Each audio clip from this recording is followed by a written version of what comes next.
Watch yourself leave. The doorbell video I never filmed. The video hit our neighborhood thread at 06:02 like a rumor wearing a tux. A grainy clip from our own doorbell. Me in a navy suit at 02:11 a.m., pulling the handle soft, stepping into the hallway with my shoes in my hand. A woman's silhouette slid across the frame and followed. The caption from an anonymous burner read, "Be careful what you invite in." I was in bed at 02:11. I remember because Junie had rolled over, put her cold feet on my calves, and muttered that the bylaws were going to kill her before the vote did. She runs our block association like a surgeon with a calendar. She's been trying to stop the developer from stapling a 10-story community micro-hotel onto the bones of our 3-story corner.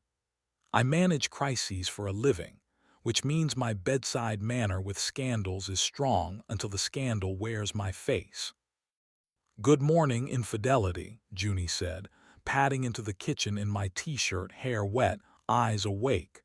She pressed her thumb into the blue vein at my wrist, the one that betrays my pulse's worst intentions. "Say it." "Honeysuckle," I said, and the embarrassment of our password reset the room to ours. She angled the phone toward the island. The clip paused on my face, my watch, my scar, my habit of glancing up at the peephole like it owes me change. "That's a deep fake," she said calmly. "It's also your suit." "I was in it at the fundraiser," I said. "I took it off at 11:34 and argued with your laptop about where to put the commas in your letter to the zoning board." "Meaning someone scraped your face and our door and stitched the worst parts." She kissed the hinge below my collarbone and gave the kind of smile that makes me both proud and terrified of my luck. "Finish your coffee. We have a vote at 7. By 06:17, the block thread had metastasized. Aunties were sending prayer hands. An older neighbor wrote, "This is why we need respectable tenants." Someone else added, "Hotels bring this energy." The developer's alias account pretended to be a yoga teacher who was so sad the block has become toxic. Junie slid her thumb across her phone, surgical. "The board flips if Martinez votes scared," she said. "That clip is a scalpel." We live in a city that believes in optics more than sidewalks. The developer, Verdant, second only to Raines in the art of apologizing, had been plastering our corner with renderings of smiling couples gazing at a roof bar that never gets cold. Verdant's community liaison, a woman named Tessa with cheekbones engineered for daytime TV, had been listening to us for 4 months while her quiet hired a contractor to restore the facade. The facade doesn't need restoring. Our sleep does. I texted a number I shouldn't still have. "Lark, your friends are playing the doorbell game again." She sent back coordinates like a dare. "Freight Alley 06:45. Bring the phone, don't bring your pride." Freight Alley smells like cardboard and secrets. Lark leaned against a loading dock with a coffee and the posture of a person who knows how you end. "Say you admired my work," she said, watching the clip. "I admired the watch face matching," I said. "I'm not admiring whoever used my front step to lobby my block." "Tessa," she said, "and a boutique outfit called Tender. They scrape publicly accessible cams and lay a shadow layer over clips the owners are too boring to check. Then they concern post on local threads to make the weather worse." She flicked the screen brighter, scrubbing the timeline. "See the ghosting at frame 13. Doorbells with HDR don't bloom that way unless someone cut in at a different exposure. Also, your peephole's reflection is wrong for 2 a.m. It's a staged light." "They used our camera to make us vote for their camera," I said. "You're a poet," she said. "Now you two need to be plumbers. You have 30 minutes before the block meeting to stop Martinez from folding." Junie arrived with 2 coffees and a face loved by emergencies. Lark nodded at her like a colleague and handed her a printed sheet. Tender's invoice to Verdant for community culture comfort. Crown watermark, of course. They're everywhere. Your attachment shows up in the batch list as J and D2, 11. We can't kill the post fast enough to make a difference, so we discredit the method. I love method, Junie said. Let's go. Our building's common room still smelled like last night's committee breath. Martinez, soft-voiced, generous, allergic to conflict, sat at the folding table blinking hard into his coffee. 3 of Verdant's people had installed themselves near the back wall so they could look bored when the room got furious. Tessa wore a gray suit, and the benevolent expression rich people borrow when they want to look like infrastructure. Before we start, Junie said, someone posted a clip of my partner leaving our apartment at 02:11 with an unnamed woman. At the exact minute he was asleep in our bed. For those of you who don't like romance stories at dawn, I will be brief. She connected her phone to the TV we use for budget line items. The clip played. She paused it, zoomed into the peephole bloom, the watch face, the manufactured shadow under my jaw that had come from a laptop lamp, not our hall LEDs.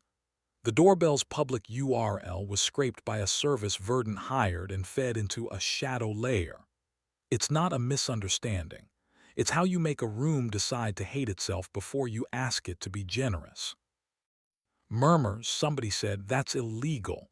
Someone else said, that's clever. The yoga alias posted a gratitude meme.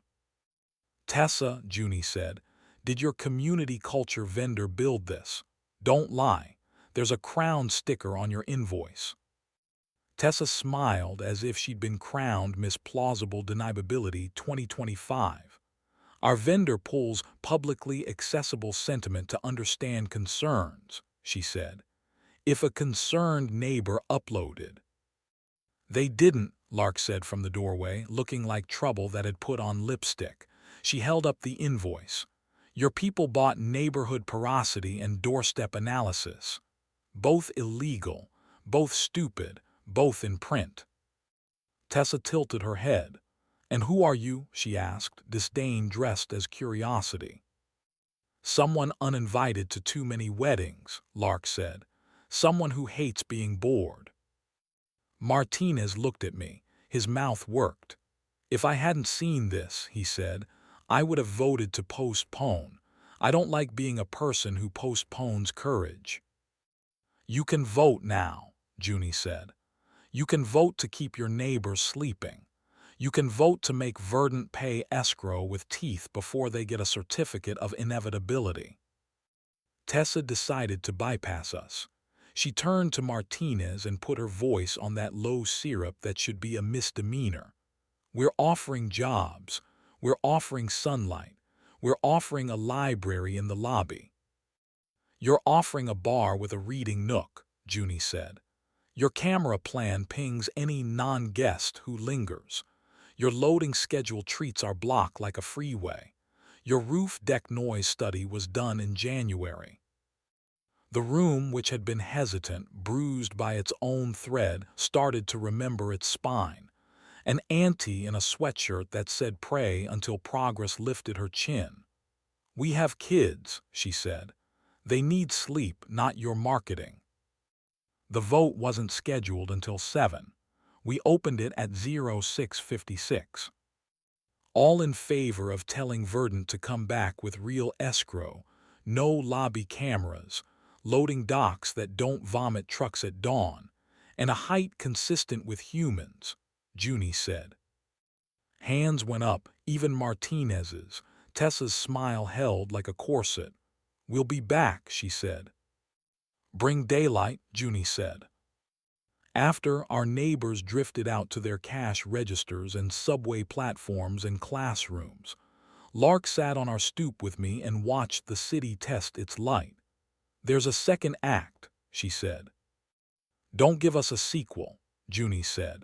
tired and righteous and beautiful in the way of people who forgot to eat breakfast because democracy asked. Rains is hosting the chair at the Orpheum tonight, Lark said. A quiet conversation about how verdant compromise will save the block from itself. If he gets her alone with a ribbon, he'll promise a clinic without doors. Then we don't let her be alone, Junie said. I texted the chair's aide.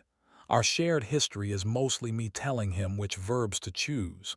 He wrote back, Doc, 1900, bring proof, leave the speeches. The Orpheum's loading dock felt like deja vu with better lighting.